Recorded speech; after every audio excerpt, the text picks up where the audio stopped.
Hello and welcome to the garden. Excuse my nasally voice. I have a little bit of a cold, but why am I out here digging up a bunch of plants? Well, you guessed it. If you saw one of my last videos, I talked about not knowing exactly what was going to happen in the garden, whether or not we were going to be moving. It turns out we are moving. We're going to be going for a temporary position though, so we're actually going to be moving and then we're going to be renting for a year before moving to what hopefully will be our forever home. So 2024 is going to be quite an interesting transition year. It's going to be very different as far as gardening and everything goes. But I'm going to take you along with me because I have a feeling that I am not the only person who goes through these kinds of transitions in their garden. And it's kind of hard because you're sort of left thinking like, what do you do, right? How do you move a garden while renting, all of it? So we're going to do a couple of really fun series: moving the garden, renting garden, and then hopefully planning the forever garden. So, starting with moving the garden, what to do first. So, it is hard when you're moving. If you're moving close by, I suppose you could probably take some of your plants with you. I'm going to be moving all the way across the country. We're actually going to be moving to California, so I'm not going to be able to take many of my plants actually with me. But what I am going to do is gift some of my kind of like favorite perennials. So I just dug up a bunch of perennials for my mother-in-law, and I'm going to take those over to her, and then she'll be able to enjoy those, and that'll be really lovely for her, and she's super excited. So I've got a few things that these are kind of like some of my favorites. So I went ahead, excuse the mess, I'm kind of like in cleaning mode, but I did go ahead, and this is my butterfly bush. This is the Pugster Blue butterfly bush.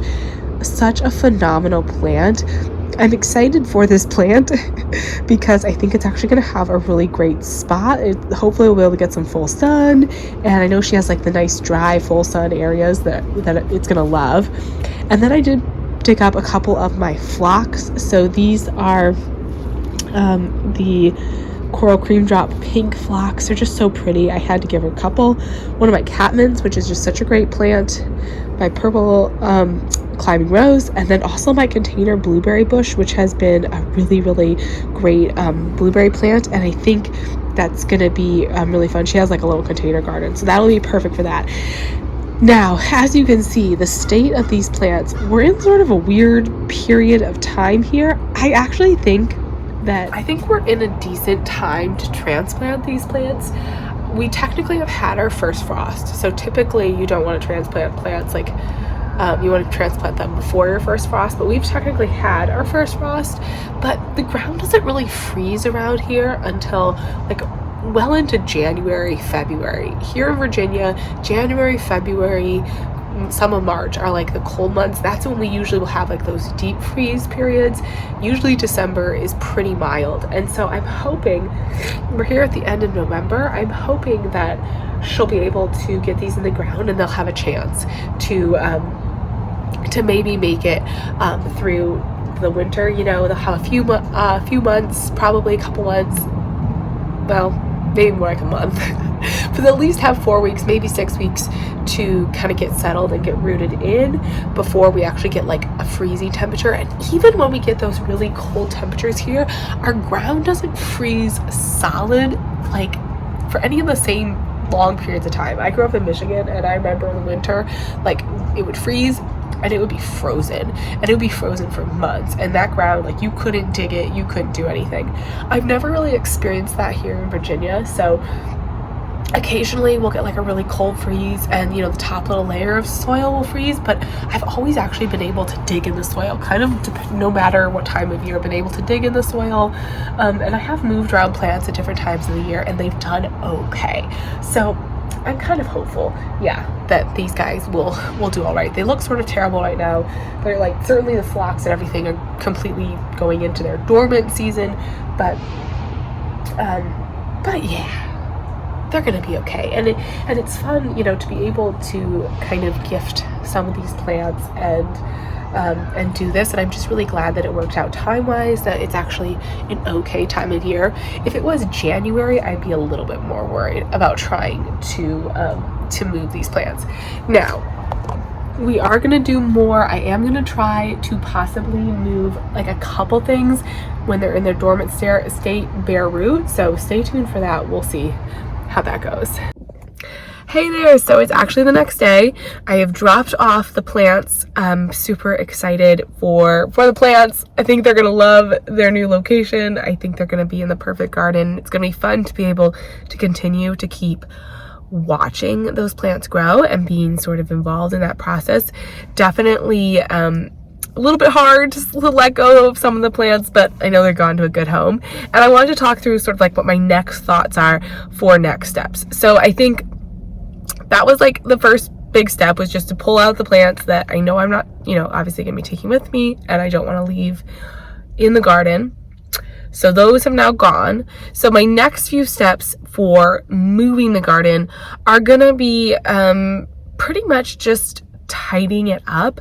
So I think I am going to take all of the plants that are in containers right now, the ones that I can, I'm going to plant in ground or into the raised beds, kind of stage the raised beds, I guess, almost, for sale. So they are going to go in the raised beds. The raised beds are going to stay. And that, I guess, is it, right? You have to decide what is going to stay and what is going to go. So the raised beds are going to stay. I'm going to plant those up, make sure they look pretty. But I am going to pull out all of the things that are not going to be staying with the house. So all of my wire cloches, those are all going to be coming with me.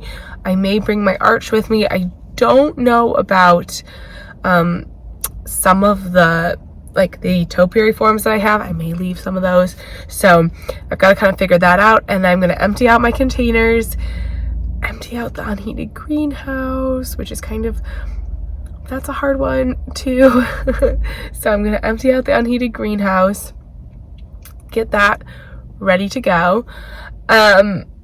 Basically, once that's all emptied out, I'll kind of just put all that stuff aside for the movers. We are going to have movers coming to move like all of my containers and everything. So I am going to take my containers. I do plan on doing quite a bit of container gardening in my renter garden situation.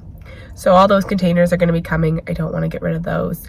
And then we'll just kind of get the garden cleaned up. And basically that'll be it. So once I've decided what is staying and what is going, there's not a whole lot more to do other than just let the movers come and take the containers. I am going to take all of my containers because I do want to do quite a bit of container gardening, or at least a lot of my containers and a lot of my gardening supplies. Those are all going to be coming with me. And then I will just have to figure out basically my renter garden and what that will look like.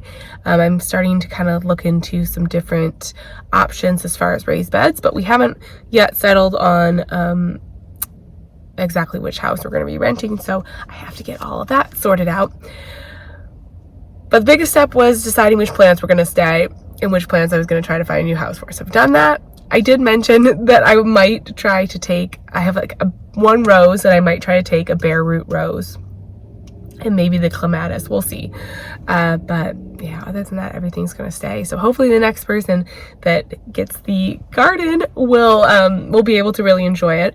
As far as the reckless garden and everything, that is going to be moving with me. So as I said, I'm gonna take you along this journey of moving the garden, of trying to figure out renting gardening inside, the things that I am doing in this transition year before I have a real garden space of my own, long-term garden space of my own, just to kind of give you motivation if you're in a transition period like this, or if you're just, I don't know, curious and want to hang out in the garden, because I just love talking about garden stuff. So the reckless garden is going to move all around.